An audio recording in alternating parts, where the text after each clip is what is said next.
Hi, today we're looking at photographing nuthatches. Now if you have a garden feeder which nuthatches come into, you might know that first of all they are very direct feeders. They don't hang about on the perches, they go directly to the food source and then fly off again. They're also very dominant, so any other birds around they bully them and they push them out the way, very aggressive.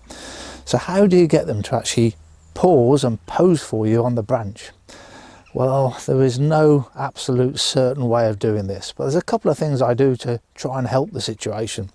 First of all, I've just got the one food source, all the others I've removed, and this seed feeder has only got food in the bottom part of it, so there's no food up here, it's just lower down, and that is towards the bottom of the perch I want the nuthatch to come onto. So when the nuthatch lands on here, it's quite likely to come down the perch, and it's a bird that does hang around upside down. It will come down there head first.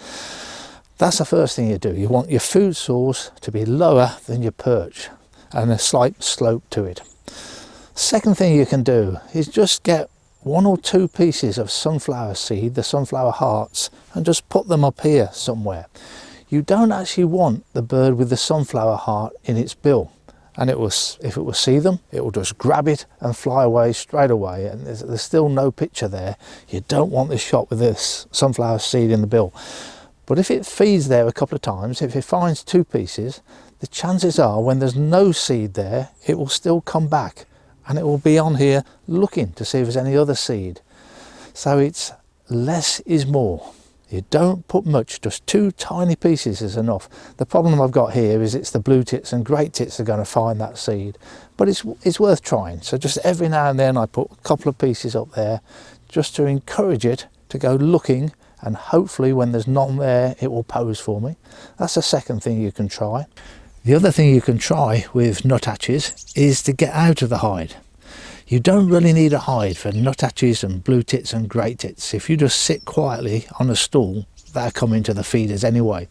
But it might just cause that nuthatch to pause as it comes into that branch, stop and look at you just for a couple of seconds, and that's all you need, long enough to get that picture.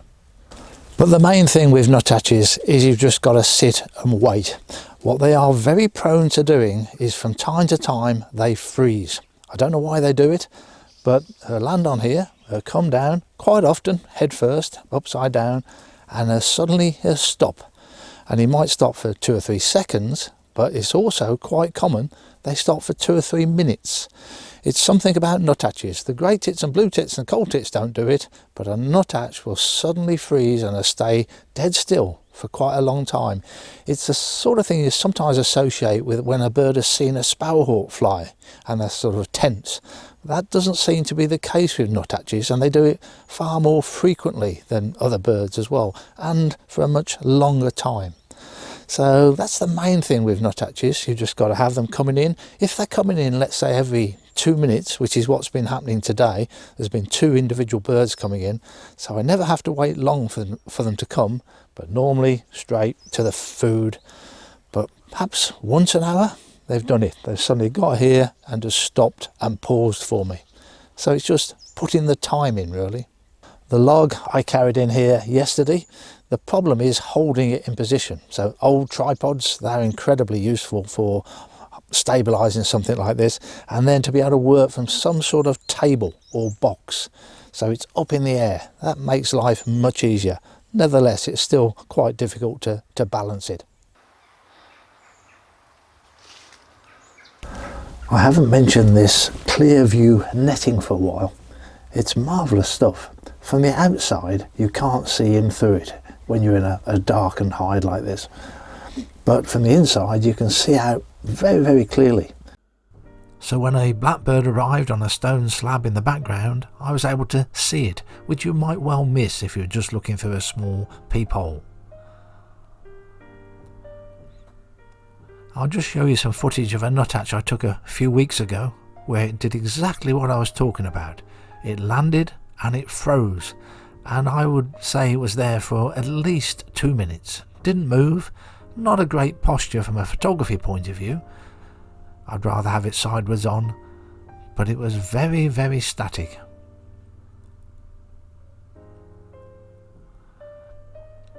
This is today's bird. This is on the perch that I've got set up, and he's done exactly the same. Just came along and froze.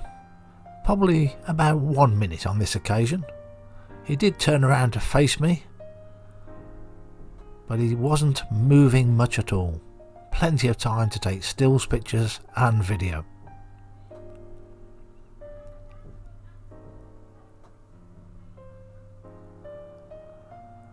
So I'm using the OM1 and the 150 to 400mm for the stills pictures. Then for the video I'll put on the GH6, the Lumix. The background is silver birch trees, hence the yellow colour in the autumn. I didn't really plan on the bird landing up here, but he did a very similar thing. He froze, but only for about 10 seconds. And then, on another occasion, he froze upside down. Nuthatches are very prone to doing this. And this was a very long period again. It's amazing how well they can hang on. If we go in for a close-up on those feet, they're very large, but they're not muscular. But once he's clamped them on, that's it. He can stay there as long as he wants. But you will see nuthatches posing like this upside down on a regular basis.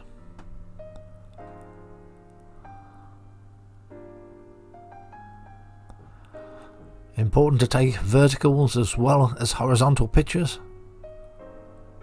Here the bird has found one of those sunflower hearts that I've hidden. Now you don't want the picture with the sunflower heart in the bill. That's not very natural looking.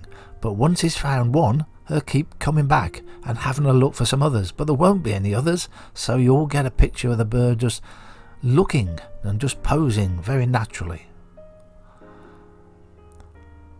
This is always a nice pose to get a nuthatch in, hanging upside down and jutting out from the vertical branch, but there isn't enough depth of field here. Because the bird has turned its head to the right, the feathers on the wing are sharp, but the eye and the bill are out of focus. You've just got to wait for the bird to turn its head to the left, and then you get the body and the head sharp. I'll show you a few of the pictures that I've taken on previous days, nuthatch in the rain and in a hoarfrost. I like thin branches for my birds a lot of the time. The shutter speed I'd be using here doesn't really matter. The camera's on a tripod, you've got all this image stabilizer built into modern equipment. If I'm shooting at 500ths of a second, that would be fast enough to freeze these birds. Because at the time you're actually pressing the button, the bird is fairly static. And here's a picture at a reflection drinking pool. Thanks for watching.